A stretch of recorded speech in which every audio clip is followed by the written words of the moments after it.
आउ जेहेतु न पड़ी अर्न गोविंद सेहेतु न बारे बचन गोविंद गोविंद गोविंद गोविंद जोर केते गोविंद को कथा पढ़ी मु जानी आपण मैंने चुप हेले बोली ए कथा को मिसई देली कथा दिरुक्ति की गली गोटे समस्त समस्वर से भगवान नाम नहीं बंद करवा ये हूँ स्थान काल पात्र मु बाबाजी के आगे पचार आगे डेरी हो गला सी कहले सी गोविंद इच्छा मु भी आपण मान से कथा कहूँ केते बेले ये भगवान आसबे ये बनरे मिनी ओडिशा आज तैयारी होती सारा ओडिशा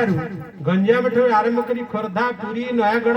गंजाम बालेश्वर सालेपुर कटक ठार आरंभ करी समस्त भक्तजन मान छत्तीसगढ़ ठू आरंभ करी समस्त आछंती मिनी ओडिशा बबुला बंधर ये जंगल रे कथा जोटा आम कहूचे समय कथा